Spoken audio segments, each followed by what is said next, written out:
할렐루야. 생각보다 많은 분들이 오셨습니다. 야, 이 도장 찍는 게 조금 무섭긴 무섭네요. 그죠? 이 바쁜 이 시간에 이렇게 아카데미에 참석해 주셔서 너무너무 감사드립니다. 사실은 좀 그 예기치 않은 장례 소식이 있어서 명절에 조금 좀 마음이 조금 좀 무겁긴 한데, 지금 차가 돌아오고 있는데 아마 막히는 시간이다 이렇게 생각이 좀 됩니다. 좀 잘 아마 오고 계실 거라 생각이 됩니다. 오늘 우리 두 번째 시간, 세 번째 시간 우리 이제 진행할 차례죠. PPT를 좀 띄워주세요. 네, 하나님 어떻게 하실까? 세 번째 시간인데 우리가 꼭 하고 넘어가야 되는 것이 있죠. 자, 지난주 우리 과제 검사 및 복습하도록 하겠습니다. 너무 부담 갖지 마시고요. 우리 그 14쪽 보면 암송과제 있습니다. 14쪽에 암송과제 한번 보시겠어요? 14쪽에 다 같이 한번 읽어보겠습니다. 14쪽 암송과제 시작. 그 안에서 너희도 진리의 말씀 곧 너희의 구원의 복음을 듣고 그 안에서 또한 믿어 약속의 성령으로 인치심을 받았으니 이는 우리 기업의 보증이 되사 그 얻으신 것을 속량하시고 그의 영광을 찬송하게 하려 하심이라. 열심히 외우셨죠? 열심히 외우신 건 알고 있습니다. 다만 그게 이렇게 자꾸 머리 남아있지 않고, 또 우리가 요즘에 좀 좀 바쁩니까? 명절 준비하신다고 장 보셔야 되고 막 집에서 손님 치르시고 이래야 되니까 오늘은 그냥 이렇게 가볍게, 너무 우리 부담 주지 말고 이렇게 넘어가면 어떨까 이런 생각을 제가 살짝 해 보았습니다. 은혜로 하는 것이죠. 그래도 어쨌든 집에서 이거를 계속 이렇게 자꾸 읽게 되시고 반복하게 되고 또 이렇게 묵상하다 보면 또 거기에서 오는 은혜가 있습니다. 그러니까 머릿속에 완전히 담겨지지 않더라도 그걸 계속해서 내 옆에 두고 내 속에 계속 담으려고 하는 노력들, 그게 중요한 것이거든요. 그래서 그 노력을 매일매일 계속해 주시기를 간곡히 부탁드립니다. 자, 그러면 지난주 내용을 우리가 잠깐 돌이켜 볼 건데, 지난주의 주제를 딱 한 문장으로 정리하라 그러면 하나님께서 나를 향한 계획을 가지고 계신다. 이렇게 정리할 수 있을 것 같아요. 하늘의 신령한 복을 우리한테 다 부어주셨다고 말씀을 드렸습니다. 하나님께서, 성부 아버지 하나님께서 하신 일, 성자 예수 그리스도께서 하신 일, 또 성령께서 하신 일들이 다 우리 자신들을 위하여서 이렇게 예비되어 있었고 그 섭리 가운데 이루어지고 있고 앞으로도 이루어질 것이다. 내 삶에 놀라운 계획을 가지고 계신다. 이게 이제 지난주에 굉장히 중요한 주제였고, 그렇기 때문에 우리는 우리 인생에서 실망할 필요가 없고 어떤 순간이든지 우리는 하나님의 말씀 붙잡고 다시 앞으로 나아갈 수 있는 희망이 있고 소망이 있다. 이제 이런 이야기를 드렸습니다. 오늘은 이제 그거에 이어서 그 받은 복들을 다시 한번 우리가 구체적으로 살펴보고 나눠보게 됩니다. 도착하셨네요. 와, 고생하셨습니다. 오신다고. 도착하셨네. 그래서 우리 첫 번째 좀 넘어가 보면 본문 개관을 먼저 좀 볼까요? 1장 15절에서 23절인데 우리 그 16쪽에 쉬운 성경을 먼저 딱 펴보세요. 먼저 우리가 여기 저 15절 쉬운 성경으로 우리 15절과 16절 두 절을 한번 한 목소리로 읽어보겠습니다. 자, 시작. 그러므로 내가 주 예수님을 믿는 믿음과 성도들을 향한 여러분의 사랑을 전해 듣고 항상 기도 가운데 여러분을 기억하고 하나님께 감사하고 있습니다. 이렇게 지금 이야기하고 있어요. 지금 이제 이 바울 사도가 앞에 기도문이 끝나고 나서 이제 그 뒤를 이어가면서 하는 이야기가 무엇이냐면, 내가 여러분들로 인해서 내가 감사한다. 하나님 앞에 굉장히 여러분들을 만나게 해주시고 여러분들과 관계 맺게 해주신 것이 나한테는 참으로 감사한 일이다. 이제 이렇게 먼저 이야기를 하고 있습니다. 그다음에 이제 두 번째 단락이 무엇이냐면 그 17절에서 19절까지인데 우리 세 절 17절에서 19절까지 또 한 목소리를 읽어보겠습니다. 우리 주 예수 그리스도의 하나님 영광의 아버지께서 지혜와 계시의 영을 여러분에게 주셔서 하나님을 더 잘 알게 하시며 여러분의 마음을 밝혀 우리에게 주시려고 예비해 두신 것을 깨닫도록 기도합니다. 또한 하나님의 백성에게 약속하신 복이 얼마나 풍성하고 놀라운지 깨닫도록 기도하고 있습니다. 믿은 자 안에서 역사하시는 하나님께서는 그 큰 능력으로. 쉬운 성경은 계속 이어지는데 우리 개역 성경은 거기서 딱 이렇게 문장이 끝납니다. 두 번째는 어떤 이야기를 하냐면 지금 하나님께서 여러분들에게 하나님을 더 잘 알게 해주시는 은혜가 있기를 소망한다.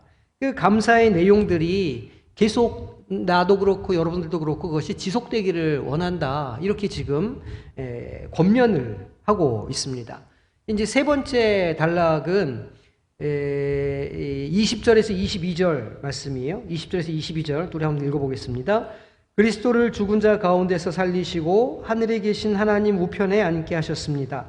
하나님께서는 그리스도를 모든 지배자, 권세자, 왕들, 이 세상과 다음 세상에 있을 그 어느 누구보다도 뛰어나게 하셨습니다. 하나님께서는 만물을 그의 발 아래로 두시고 그리스도를 교회의 머리로 삼으셨습니다. 지금 이 교회를 위해서 이 땅 가운데 세우신 교회에 어떤 일을 하셨는가를 지금 사도 바울이 지금 증언을 하고 있는 내용이죠. 그다음에 마지막 23절입니다. 한 목소리로 읽겠습니다. 교회는 그리스도의 몸이며 모든 것을 넘치도록 채우시는 분이 계신 곳입니다. 교회, 이 성도들의 모임과 그리스도의 관계에 대해서 마지막으로 간단하게 설명을 하고 있습니다.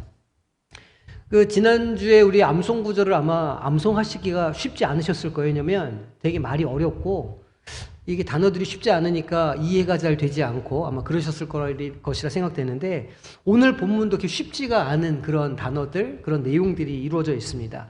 근데 이 본문에서 지금 감사의 기도를 드리고 그 다음에 그 감사가 우리 안에 계속해서 넘쳐나기를 간구하면서 하나님께서 교회를 하신 일이 무엇이며 그리고 그 일을 통해서 예수 그리스도와 이 성도의 연합체인 교회가 어떻게 세워져 있는가를 지금 간략하게 정리를 하고 있습니다. 보통 우리가 에베소서 그러면 이 교회를 위한 서신이다. 우리가 보통 이렇게 이해를 하고 있죠. 그러니까 교회론이 굉장히 잘 드러나 있다. 이제 이렇게 얘기를 하는데 실은 에베소서는 그 신학적으로도 굉장히 잘 짜여진 논문과 같은 서신서라고 할 수 있습니다. 그래서 갈라디아서가 개인의 구원, 그러니까 은혜로 받는 구원에 대해서 굉장히 좀 아주 정갈하게 잘 다루고 있다면 그에 비해서 에베소서는 그 전체 신학적인 내용들을 다 가지고 있으면서 그 하나님의 어떤 뜻이나 섭리가 어떻게 교회를 통해서 이루어지고 있는가를 이제 설명을 해주고 있는 책이라는 것이죠. 그래서 지금 오늘 우리가 읽은 이 본문도 그런 면에서 되게 신학적으로 굉장히 정리가 잘 되어 있는 그런 본문입니다. 그러니까 이제 이게 이 바울의 옥중서신이니까 바울의 거의 말년에 쓰여진 이제 그 성경들이라는 것이죠. 뭐 AD 65년, 64년, 63년 설이 몇 가지가 있긴 한데 예루살렘이 멸망한 게 AD 70년이었으니까 거의 그 마지막 혼란기에 쓰여진 복음서이고 서신서이고 예수님께서 승천하신 후에 한 30년 가까이 시간이 지난 시점이기 때문에 바울도 그렇고 교회도 그렇고 어느 정도 신학이 이렇게 초대교회 신학이 정립이 되어 있었던 때에 쓰여진 서신서라는 거예요. 그래서 굉장히 신학적으로 잘 정리가 잘 돼 있고 이 서신서가 말하고 있는 것들을 우리가 마음속에 잘 정리를 해놓으면 교회론뿐만이 아니라 구원론이랄지 그리스도론이랄지 이런 것들이 우리 안에 잘 이렇게 세워지게 되는 것이죠. 그래서 저는 개인적으로 에베소서를 굉장히 좀 깊이 있게 여러 번 다루기도 하고 또 우리 임직자들과도 나누기도 했지만 에베소서를 교인들과 이렇게 진지하게 공부하는 걸 늘 좀 꿈꿔왔습니다. 왜냐하면 에베소서야말로 교회를 건강하게 세워갈 수 있는 신학이 있고 그 안에 은혜가 있고 하나님의 일하심을 보여주고 있기 때문에 꿈꾸고 있는 일이 지금 이루어지고 있어서 참 얼마나 감사한지 사실은 이 바울 사도의 이 감사의 기도가 저의 기도같이 계속 느껴지고는 합니다.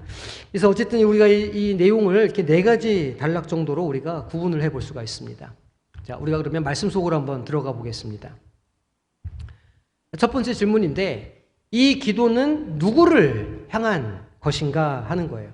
이게 지금 1절을 보니까 이게 지금 누구를 향해서 하고 있는 기도입니까? 에베소서를 보면 누구에게 주고 있는 편지죠? 그리스도 1절에 뭐라고 에베소서 1장 1절에 뭐라고 기록하고 있어요?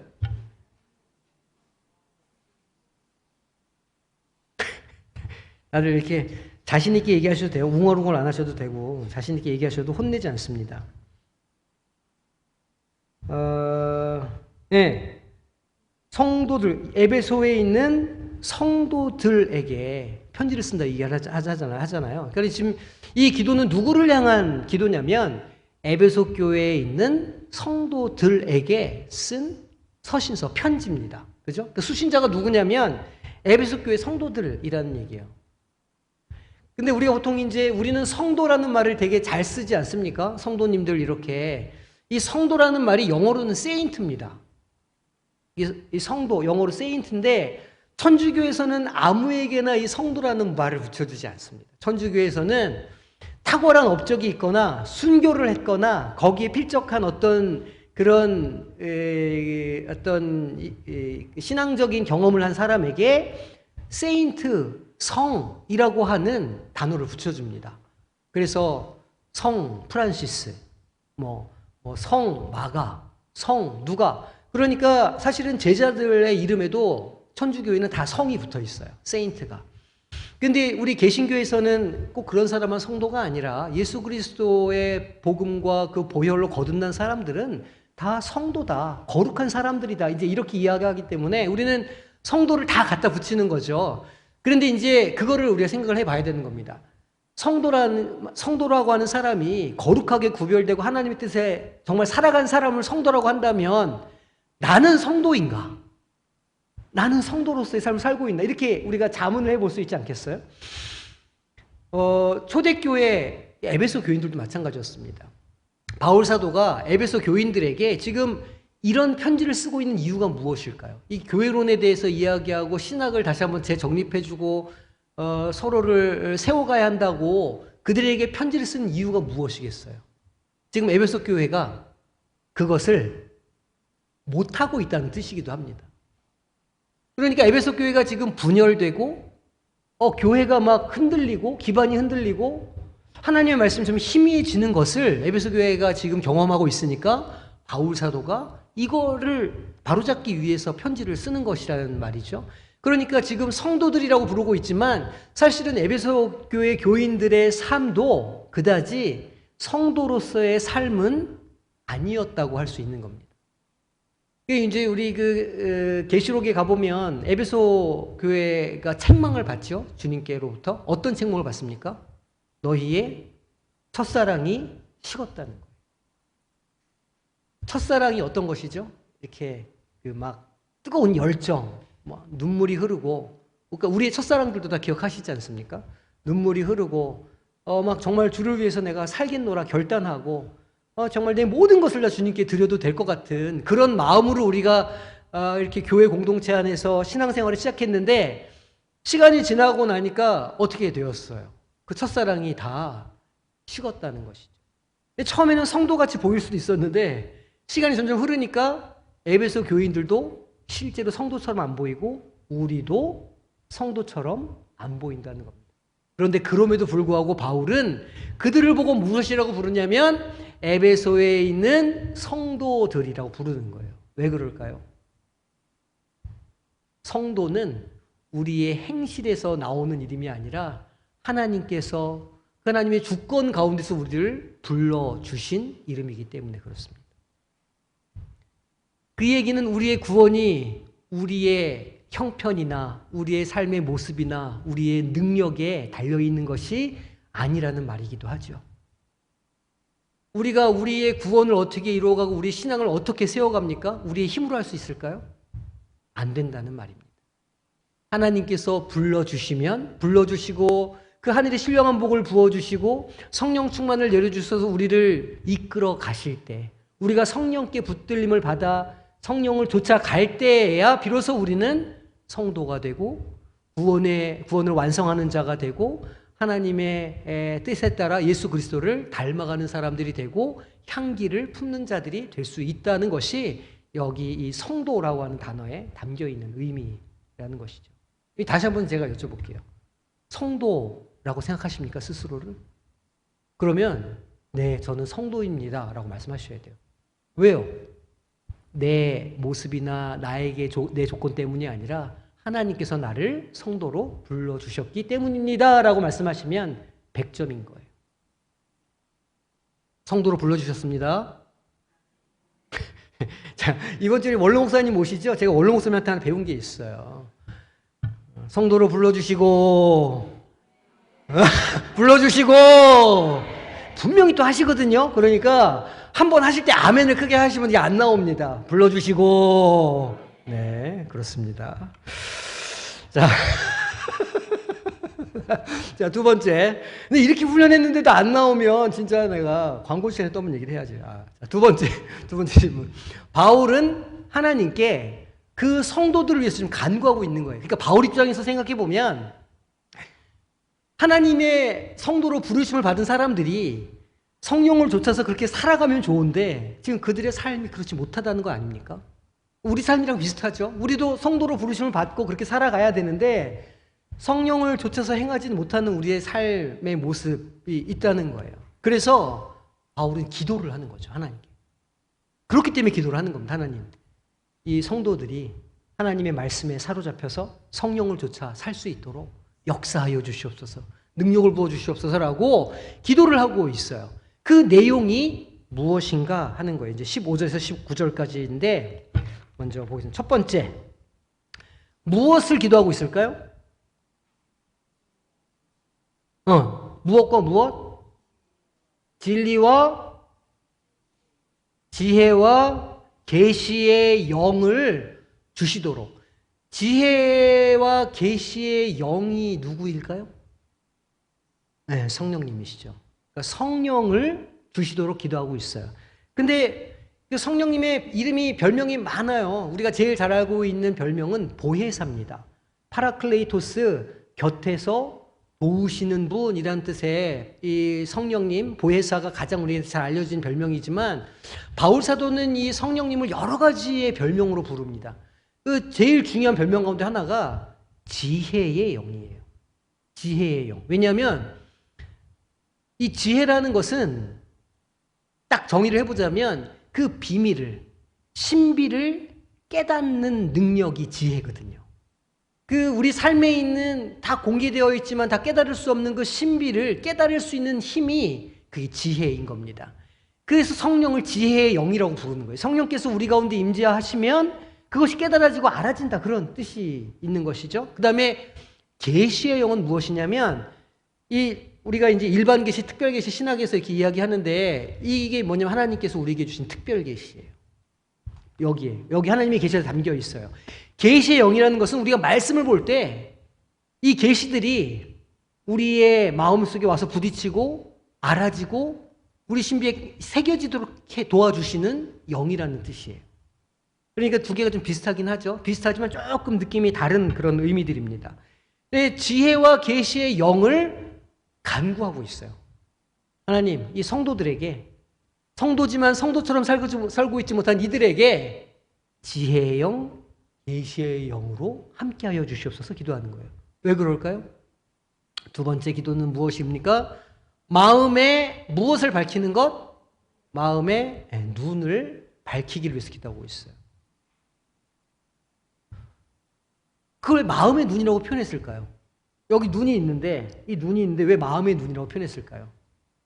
우리가 보는 것, 우리가 이렇게 뭐 성경을 보고 우리의 교회 현실을 보고 자기의 삶을 볼 때 눈에 보이는 겉모습만을 그것만을 보는 눈이 아니라는 말입니다. 하나님께서 내주하시는, 성령께서 내주하시는 그 마음의 눈으로 보면 눈으로 보는 것과 완전히 다른 것을 볼 수 있기 때문이죠. 그러니까 마음의 눈을 밝히시기를 위해서 간구하고 있어요. 바울 사도. 이들의 마음의 문을 열어주십시오. 우리도 그렇게 기도해야 되지 않겠어요? 우리도 하나님 우리의 마음의 눈을 열어주시기를 소망합니다. 지혜의 영, 지식의 영, 성령께서 우리 가운데 오셔서 마음의 눈을 열어주사 눈에 보이는 것만이 아니라 그 밑에 감추어진 하나님의 섭리도 보게 해주시고 깨닫게 해주시고 잘하시네요. 그렇게 해주시라는 거예요.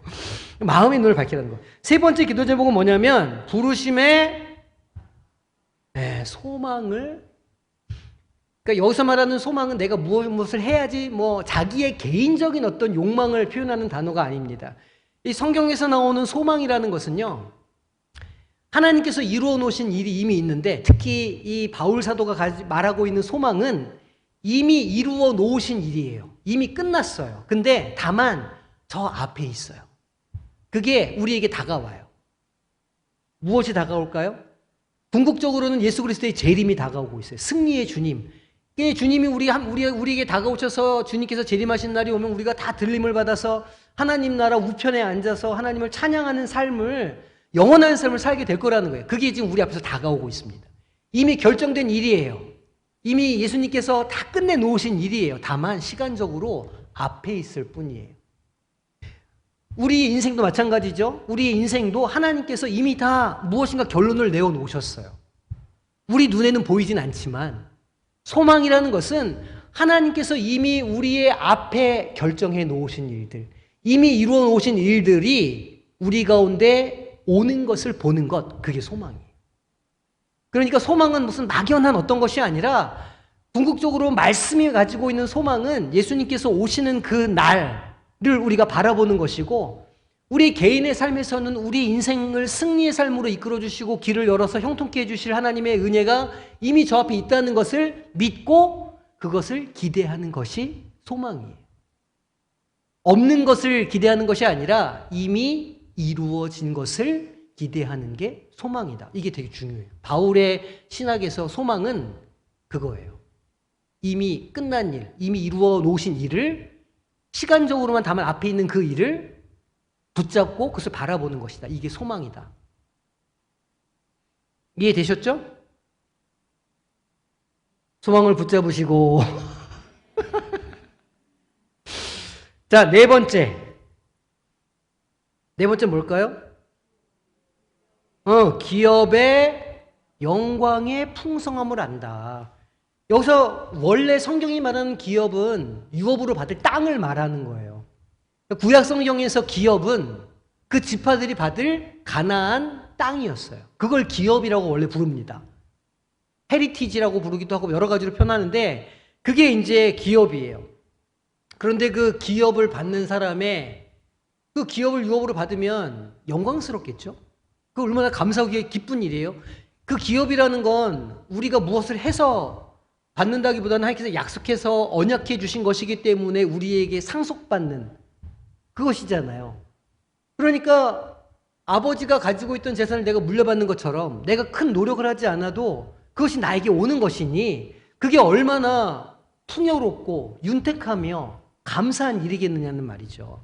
그런데 하나님께서 지금 우리에게 소망을 주시고 저 앞에 두신 것이 그 기업에 풍성한 영광이 있는 것이라는 거예요.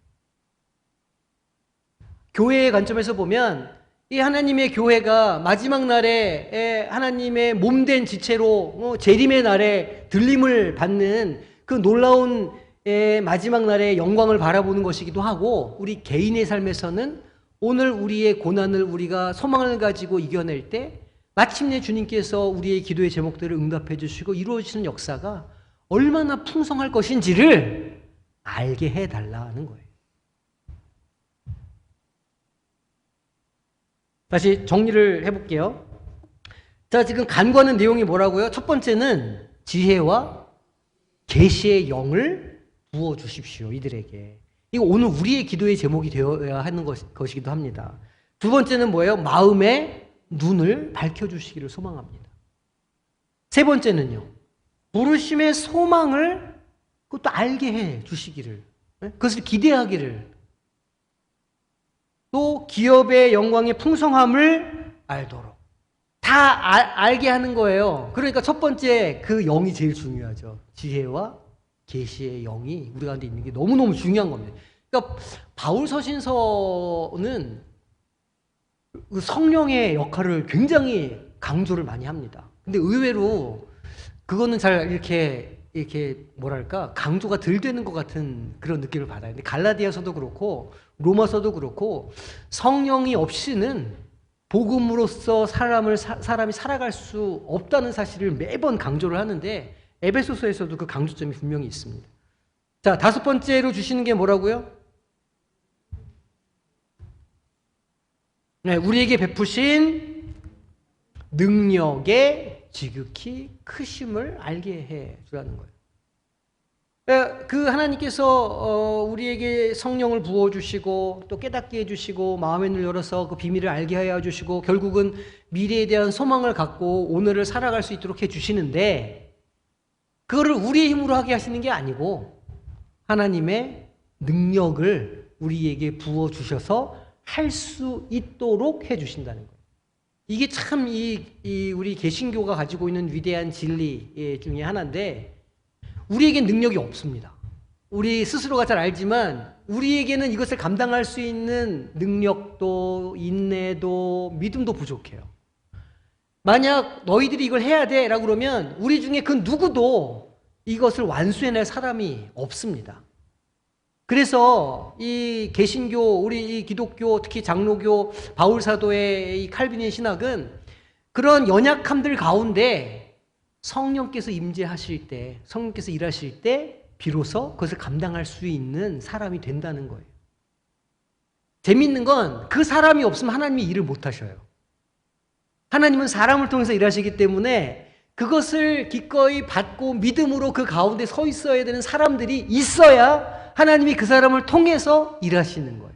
그러니까 누군가는 비록 내가 연약하고 가진 게 없고 능력이 없지만 믿음의 소망을 가지고 지혜의 영을 의지하여서 하나님의 손에 붙들리기를 누군가는 순종해야 되는 겁니다. 그러면 하나님이 그 사람을 통해서 일하신다. 감당할 수 있는 사람은 아무도 없지만 그럼에도 불구하고 하나님은 성령을 부어주셔서 그 능력을 부어주셔서 감당할 수 있도록 해주신다는 거예요. 교회를 세워가는 것도 마찬가지고 우리 개개인들의 인생도 마찬가지죠. 그러니까 우리가 교회 모습을 볼 때, 야, 우리 교회는 이것도 모자르고 저것도 모자르고, 맞죠? 모자른 게 맞아요. 이것도 참 못하고 저것도 못하고 이런 것도 필요하고 모자른 거 투성이고 안 될 거 불가능해 보이는 거 투성인데 그렇기 때문에 하나님께서 그 가운데 성령을 부어주셔서 감당할 수 있는 힘과 능력을 주신다. 그래서 교회가 세워져 간다는 것이고 우리 개인의 삶도 마찬가지죠. 개인의 삶도 아프고 나이 먹고 늦었고 가진 것도 없고 그런 인생들이어서 못할 것 같은데 그런 인생이 하나님께 자신을 드리면 성령을 부어주셔서 그 일을 감당할 수 있는 능력을 주신다는 겁니다. 그리스도인은 어떻게 살아야 될까요? 성령으로 살아야 하는 거예요. 늘 성령 충만을 구하며 살아가시면 됩니다. 자, 이렇게 바울이 지금 이 5가지로 기도를 하고 있는데 이렇게 기도를 우리가 열심히 해요. 바울사도가 기도를 했죠. 이렇게 하면 이제 우리에게 예비하신 능력이 우리에게 주어진다는 거예요. 지금 마지막 5번째가 능력을 부어주신다는 거 아니었습니까? 능력을 주신다는 거예요. 그게 어떤 능력인지를 우리가 이제 보면 되는 것이죠. 첫 번째, 그리스도 안에서 역사하사 죽은 자들 가운데에서 살리시는 능력. 할렐루야. 하나님께서 우리에게 어떤 능력을 부어주시냐면 생명을 살리는 능력을 부어주신다는 거예요. 이건 뭐 이렇게 아주 그냥 이 성경에 나오는 것처럼 죽은 자에게 손을 대서 막 떨어졌던 유두고가 살아나고 이거는 이제 초대교회에만 있었던 일이기는 하지만 이것이 온 현대 우리에게 주는 의미는 죽어있는 영혼, 죽어있는 마음, 희망을 잃은 소망을 잃은 그런 심령들이 다시 소생케 될 수 있는 능력을 누구에게 주신다고요? 우리에게 주셨다는 거예요. 주신다는 게 아니고 주셨다는 거예요. 누구를 통해서? 성령을 통해서. 기억하셔야 돼요. 아, 나에게 살리는 능력이 있다. 이걸 믿으셔야 됩니다. 그 야고보서가 이게 서로 손을 내고 안수해서 기도해 주라는 거예요. 왜냐하면 믿음의 기도는 생명을 구하는 역사가 있으니까. 네? 우리에게 그것을 이미 이루어 놓으신 일이기 때문에 믿음으로 우리는 그거를 가지고 성령을 의지해서 우리 것으로 만들어야 되는 것이죠. 그러니까 이렇게 하라는 거예요. 두 번째 능력은 무엇일까요? 하늘에서 자기 오른편에 앉히시는 능력이에요. 이제 이 오른손잡이, 왼손잡이에 대한 오해가 이제 여기서 나오게 되었는데, 이건 그런 의미는 아닙니다. 전통적으로 이 구약, 이 중세 시대 때 오른쪽은 하나님의 영광의 자리고 왼쪽은 그 저주의 자리였어요. 그러니까 이제 양들은 오른쪽, 염소는 왼쪽, 이제 이렇게 우리가 보통 이렇게 표현을 해서 이렇게 그 사고관들 이렇게 기록하신 건데, 오른편에 앉히신다는 것은 앉으려면 뭐가 있어야 됩니까? 앉으려면 뭐가 있어야 돼요, 거기에? 의자가 있어야 되잖아요. 하나님 우편 보좌에 앉히신다는 거예요. 거기에 처음으로 앉으신 분은 누굴까요? 예수 그리스도시죠. 주님께서 하나님 보좌 우편에 앉아 계시는 겁니다. 하나님의 어린 양이 계시록에 보니까 우편에 앉아 계시는 거예요. 하나님께서 예수님을 살리셔서 우편에 앉히셨어요. 그래서 그 보좌 우편 어린 양의 그 보좌는 온 열방을 다스릴 수 있는 권세를 가진 자리예요. 그 자리는 최후 심판 때 너는 지옥이야, 너는 천국이야를 가릴 수 있는 권한이 있는 자리가 하나님 보좌 우편에 앉은 자리예요. 그러니까 하나님 오른편에 앉으신다는 것은 우리에게 세상의 악한 것들을 뭐 할 수 있는 능력을 주셨다는 것일까요? 멸할 수 있는 능력을 주셨다는 의미가 여기 있어요. 사탄 마귀를 제어할 수 있는 힘이 이미 우리에게 있다는 말입니다. 그러니까 기도할 때 그 제어하시면서 영을 분별해가지고 제어하시면서 기도하셔야 되는 게 맞는 거예요. 교회에 어떤 그런 어떤 안 좋은 어떤 영의 흐름이 느껴진다. 그러면 그 영의 이름을 딱 불러가지고 찝어서 예수님께서 사탄 마귀야 물러가라 하실 때처럼 군대 마귀야 물러가라 하실 때처럼 그 악한 마귀의 이름을 딱 집어서 불러가지고 영분별해서 그래서 그 사탄을 쫓아낼 수 있는 권세가 주님께 주어졌던 것처럼 우리에게도 주어지신다는 거예요. 할렐루야. 그러니까 우리가 대적하는 기도를 해야 되는 겁니다. 기도할 때 필요하다면. 교회를 위해서만 그러겠어요? 자기 인생도 마찬가지죠. 내 영을 사로잡고 있는 우울의 영들, 좌절의 영들, 절망의 영들 다 떠나가라. 분열의 영들, 미움의 영들, 이런 영들 다 떠나가라. 이걸 기도를 해야 되는 겁니다. 그 권세가 우리에게 있으니까. 믿음을 가지고. 나를 계속 아프게 하는 질병의 근원들을 다 떠나가라. 기도하실 수 있는 거예요. 제 얘기가 아니고 하나님께서 이렇게 말씀해 주시니까. 세 번째 어떤 능력을 주셨을까요? 만물을 그의 발 아래 복종하게 하시는 능력을 주셨다는 거예요. 그죠? 앞에 것과 이어서 보좌 우편에 앉으시면 권세가 있으니까 이제 세상 만물을 주장하고 다스릴 수 있는 권세, 능력을 주셨어요. 사실 이 능력을 먼저 언제 주셨을까요? 모든 만물을 다스릴 수 있는 권세를 이미 주셨어요. 언제? 창세기 2장 보면 나오죠? 모든 것을 다 다스리라고 하셨는데 그 다스림의 권세를 사람들이 잃어버렸죠. 도리어 세상에 우리가 다스림을 받게 되었죠. 죄의 권세에 매여서 그 죄의 본성에 따라서 우리가 거기에 눌려서 노예로 살아가게 되었던 거예요. 그것을 이제 다시 원상복귀 시키시는 거예요. 네 번째, 만물 위의 교회의 머리로 삼으시는 능력. 교회가 어디에 있다고요? 지금 만물 위에 있다고. 여기서 말하는 교회는 이 개교회들, 지교회들을 말하는 게 아닙니다. 여기서 말하는 교회는 범우주교회. 그러니까 결국 우리는 이 교회는 예수 그리스도라는 하나의 큰 몸이라고 할 수 있잖아요. 그러니까 우리가 교파도 많고 교단도 많지만 에큐메니칼의 관점에서 보면 예수 그리스도를 머리로 한 다양한 민족, 다양한 종족, 다양한 형태의 교회들이 한 몸을 이루고 있는 거예요. 그 한 몸을 이루고 있는 큰 교회를 신앙 용어로 뭐라 그러냐면 캐톨릭이라고 불러요. 범우주교회를. 근데 로만 카톨릭이 자기네들이 그걸 딱 가져갔어요. 그러니까 자기네들을 스스로 캐톨릭이라고 부르는 거예요. 그래서 우리는 그 캐톨릭을 이 범우주적 교회 캐톨릭과 구분해서 로만 캐톨릭이라고 따로 불러요. 개신교에서는 로만 캐톨릭이다.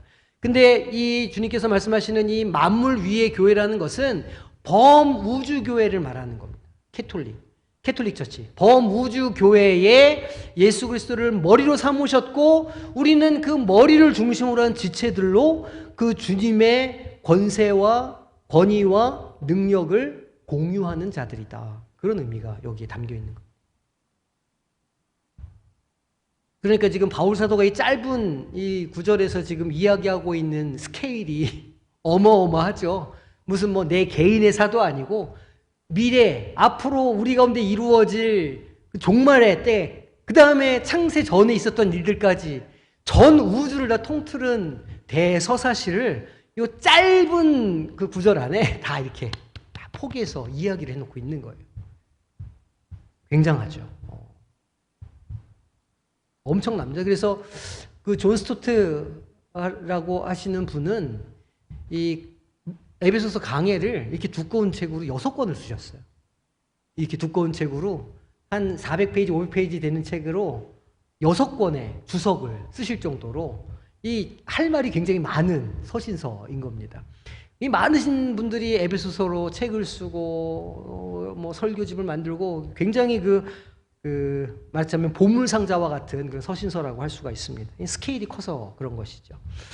자, 아까 우리가 두 번째 질문에서 얘기했었죠. 성도들을 위한 간구가 있었습니다.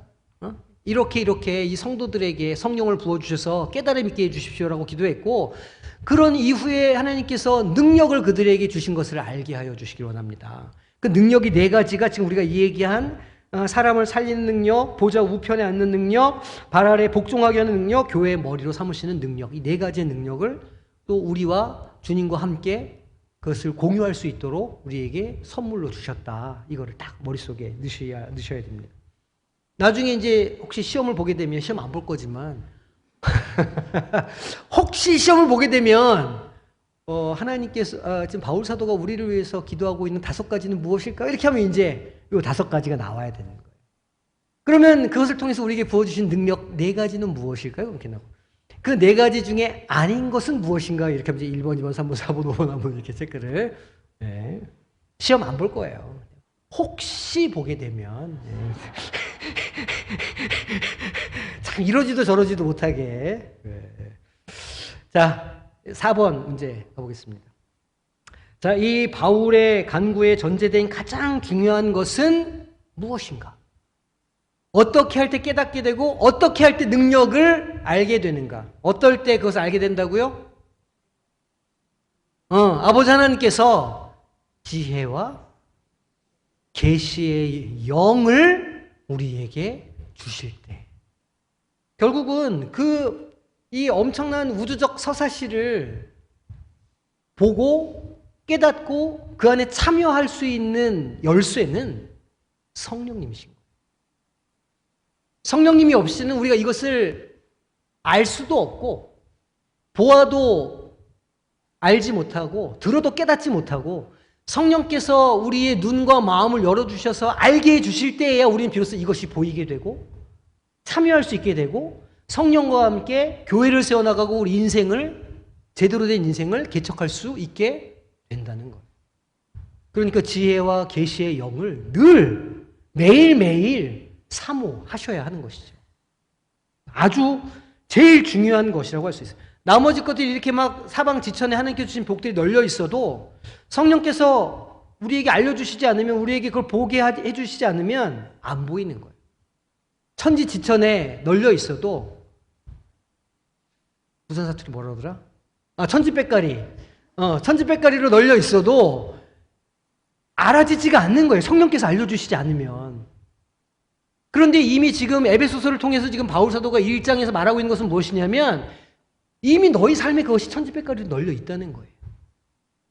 그러니까 성령께서 너희 신비 가운데 그것을 알게 해주시기를 원한다. 얼마나 바울이 간절하게 기도하는지 몰라요. 그것을 너희가 봐야 된다, 알아야 된다, 성령님을 의지해야 된다. 그러면 그게 보이면 너희들은 전혀 새로운 인생을 살 수 있다고 이야기를 하려고 하는 겁니다. 우리도 마찬가지죠. 우리 가운데도 널려 있는 거예요, 은혜가. 근데 그게 왜 안 보입니까? 육의 눈으로 보려고 그랬어요. 본성으로 자꾸 그것을 찾으려고 해서 그런 것이 그래서 이게 안 보이는 안 보이는 거죠.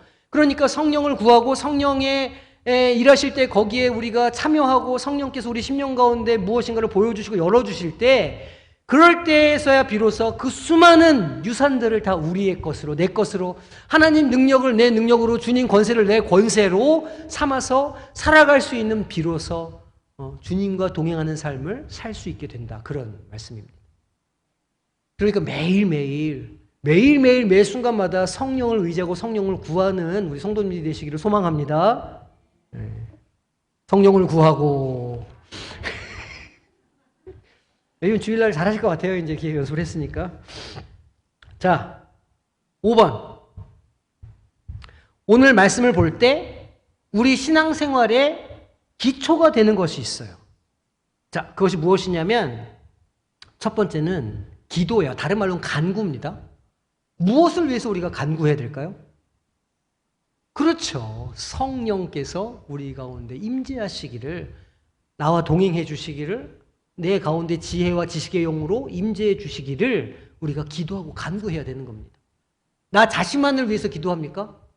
아닙니다. 우리 자녀들의 심령에도 성령 충만의 역사가 있기 위해서 기도하고, 남편의 심령에도, 아내의 심령에도, 교회에도, 우리 부모님도, 우리 옆집도, 우리 뒷집에 있는 스님도 성령 충만 확 임해가지고 그냥 사람 뒤집어지고, 아니 뭐 그래야 좀 재미도 있고, 야 예수 믿으니까 진짜 뭐가 일어나네, 이런 걸 우리가 경험해야 되지 않겠느냐는 말이에요. 성령 충만을 구해야 돼요. 기도해야 돼요. 성령 충만을 위해서 기도해야 돼요. 자, 로마서 15장 13절 말씀이에요. 소망의 하나님이 모든 기쁨과 평강을 믿음 안에서 너희에게 충만하게 하사 무엇으로? 성령의 능력으로 소망이 넘치게 하시기를 원하노라. 할렐루야. 네. 소망이 하나님이 모든 기쁨과 평강을 믿음 안에서 너희에게 충만하게 하사 성령의 능력으로 소망이 넘치게 하시기를. 여기도 소망이란 단어가 나오죠. 소망이 뭐라고요? 없는 거 바라보는 게 아니라 이미 하나님께서 이루어 놓으신 이 일을, 다만 미래에 있는 그 일이 우리 가운데 오는 것을 보는 것이 소망이라고 말씀드렸죠. 성령의 능력으로 그것이 보여지게 되기를. 성령의 능력으로 소망의 하나님이 주시는 그 은혜를 너희들이 누리기를 바란다 이야기하고 있는 거죠. 그런 소망을 바라보며 하나님께서 주시는 능력을 다 누리시기를 소망합니다. 그러면 바울의 모범을 따라 우리가 기도해야 할 내용이 무엇일까요? 우리가 무엇을 깨닫고 무엇을 덧입어야 할까요? 그렇죠. 지식을 깨닫는 거예요. 여기서 말하는 지식은 무엇이냐면, 이제 이것도 바울 사도가 쓰는 독특한 단어 중에 하나인데, 이게 이제 헬라어로는 이제 그노시스라고 하는 단어예요. 근데 이 지식을 너무 추구한 나머지 그노시즘이라고 하는 초대교회 이단 분파가 생기기도 했습니다. 그런데 이 지식은 바로 이 하늘의 신비한 지금 우리가 다루고 있는 이것들을 분명하게 아는 것을 말해요. 여기서 말하는 지식은 지금 에베소서에서 지금 바울 사도가 우리에게 주고자 하는 이 이야기들이 지식이에요. 이거를 깨닫는 것을 우리가 기도해야 되는 거예요. 하나님께서 우리 가운데 우리 인생에 섭리를 갖고 계시고, 이것을 성령을 부어주셔서 우리에게 이미 주신 것들을 알려주시고 능력도 부어주셔서 끝내는 우리가 주님 보좌 우편에 앉을 때까지 우리를 인도해 주실 건데, 이 대서사시의 이야기가 지식이고 이것을 우리가 딱 기억하고 붙잡고 있어야 내 삶이 지금 어디에 있는지를 알게 되는 거예요. 말하자면 지식은 지도예요. 지도. 옛날에 지금이야 우리가 내비게이션이 있으니까 지도책 안 갖고 다니죠. 우리 불과 한 15년 전, 20년 전만 해도 우리 어디 가려고 그러면요, 이렇게 두꺼운 지도책 사가지고, 다 집에 한 권씩 아직도 있으시죠? 찾아보면 지도책 있을 거예요. 그럼 이제 쭉 뒤져가지고 어느 교차로까지 가서 거기서 좌회전, 또 어디 몇 킬로 가가지고 해서 우리 그런 지도책 보고 찾아다니죠, 길을. 그런데 여기서 말하는 지식이 우리 인생의 지도와 같은 거라고 할 수 있어요. 내 인생이 하나님의 섭리 가운데 있구나. 내가 그냥 여기 홀로 이렇게 내버려져 있거나 동떨어져 있는 게 아니라 내가 지금 있는 이곳이 하나님의 섭리에 따라 비록 고난과 어려움들이 있었지만 여기까지 왔고, 이제 그 소망을 가지고 내가 하나님께서 주신 유업을 향해서 나아가는구나 라고 하는 큰 지도를 우리가 가져야 되는데 그걸 보고 지식이라고 부르는 거예요. 그러니까 우리 인생은 그냥 우연히 여기 이렇게 뚝 떨어진 것도 아니고 아무런 계획 없이 그냥 어떻게 쓸려와서 여기 있는 것도 아니죠. 그리스도인들의 인생은 하나님의 전 우주적인 섭리의 한 가운데 있고 한치의 오차도 없이 하나님 꼭 필요한 곳에 우리를 보내셨고 오늘까지 인도해 주셨다. 이거를 믿는 게 지식을 깨닫는 겁니다. 그러면 오늘 삶에 우리가 어떤 생각을 할 수 있어요? 하나님이 내 다음 스텝을 준비하고 계신다. 지혜의 영이 나를 깨닫게 해주시면 다음 스텝을 믿음으로 가게 되고 그 소망을 붙잡고 또 앞으로 한 발씩 한 발씩 가면 그 길에 성령께서 우리에게 예비해 놓으신 복들을 주신다는 것을 우리가 알게 되는 거죠. 내 인생이 행복해져요. 그래서 내 인생이 우연도 아니고 버려진 것도 아니고 하나님의 손에 이끌리고 있는 삶이고 내일도 이끌려간다. 믿음이 생기기 때문이에요. 지식을 깨달으시기를 소망합니다. 그리고 능력을 덧입어야 돼요. 무슨 능력이죠? 성령께서 주시는 능력. 아까 우리 능력 4가지 얘기했죠? 그 능력을 덧입기를 위해서 기도해야 하는 거죠. 지금 바울 사도가 이 짧은 구절에서 지금 이런 이야기들을 우리에게 해주고 있다는 거예요. 자, 골로새서 말씀 보겠습니다. 이를 위하여 나도 내 속에서 무엇으로 역사하실까요? 능력으로 역사하시는 이의 역사를 따라 힘을 다하여 내가 수고한다. 그러니까 바울 사도의 인생이 그런 인생이었던 겁니다. 바울 사도가 가진 것도 없고 그 순회 전도자로 돌아다니면서 어떤 때는 텐트 메이커 해가지고 자기가 자기 사역할 그 돈을 다 벌어서 그렇게 사역도 하고 돈 많이 맞습니까? 이 바울 사도가 엄청 맞고 다니거든요. 어디 돌아다닐 때 맞고 다니지 마라 우리 애들에게 얘기하는데 바울 사도는 엄청 맞고 돌아다녔거든요. 얻어맞고 막 골절되고 막 누가 쫓아오니까 바구니 타고 내려와서 도망가고 막 어디서 설교하면 저쪽에서 몽둥이 들고 쫓아오고 막 도망가고 그거를 누가 보면 어디 그 인생이 복받은 인생이라고 하겠습니까? 그런데 영의 눈으로 보면 그것처럼 영광스러운 일이 없는 거예요. 하나님의 나라를 하나님의 복음을 증거하기 위해서 목숨을 걸고 그렇게 매를 맞아가며 복음을 증거하는 일처럼 귀한 일이 바울에게는 없었다는 겁니다. 그 일을 감당했던 거죠. 그러니까 바울 사도가 말하는 거예요. 나도 내 속에서 내 힘이 아니라 내 속에서 능력으로 역사하시는 이 성령의 역사를 좇아서 힘을 다해서 내가 수고했다 라고 이야기를 할 수 있게 되는 것이죠. 오늘 이 바울 사도의 고백처럼 우리 성도님들의 삶도 그 안에서 역사하시는 성령을 좇아서 수고를 다하는 그런 삶이 되기를 소망합니다. 그런 수고하는 삶에는 무엇이 놓여 있을까요? 하나님께서 주시는 신령한 복들이, 우리 지난주에 봤던 신령한 복들이 있죠. 하나님께서 예배해 놓으신 신령한 복들 9개인데 그것도 나중에 혹시 시험을 보게 되면 그것도 이제 정리해서 혹시 시험 보게 되면 그것도 제가 문제로 이렇게 내도록 하겠습니다. 그 복들을 받게 된다. 이렇게 기억하시면 돼요. 정리가 되셨죠? 아, 이게 그룹 활동을 하려고 그러니까 시간이 모자르네. 6시 반에 모일까요? 네, 농담입니다. 놀래시지 마세요. 네. 그룹 활동은 한번 고민해 보셔요, 집에 가서. 신앙생활에 있어서 성령 충만을 구하는 기도가 왜 필요할까? 내 인생에 왜 나에게 기도가 필요하고 특별히 왜 성령 충만을 구하는 기도가 왜 나에게 필요한가를 한번 생각해 보시기를 바랍니다. 그리고 마음에 어떤 그런 자극이 되면 아, 진짜 내가 기도해야 되겠네라는 생각이 드시면 그 마음에 순종하시기를 부탁드려요. 내가 기도해야 되겠다 이런 생각을 사단 마귀가 줄 리는 없으니 그 마음을 누가 주는 걸까요? 주님께서 주시는 마음이면 거기에 순종할 때 역사가 일어나는 겁니다. 그러니까 그 마음을 잘 이렇게 좀 살펴보시고 그 마음에 순종하게 되시기를 소망합니다. 자, 어김없이 숙제가 있습니다. 이번 주 남성구절은 에베소서 1장 17절 우리 한 목소리를 읽어보겠습니다.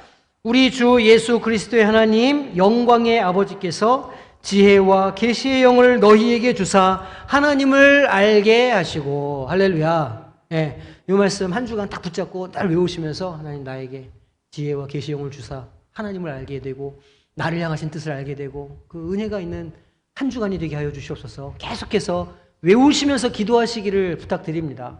그리고 그 순종하는 그 심령들마다 하나님께서 예비해 놓으신, 이미 이루어 놓으신 복들이 깨달아지고 알아지고 그걸로 충만해지는, 그래서 이 험난한 명절 기간을 기쁨과 즐거움으로 잘 넘어가서 가방을 안 사도 되는 평화가 있는 그런 시간이 되시기를 소망합니다.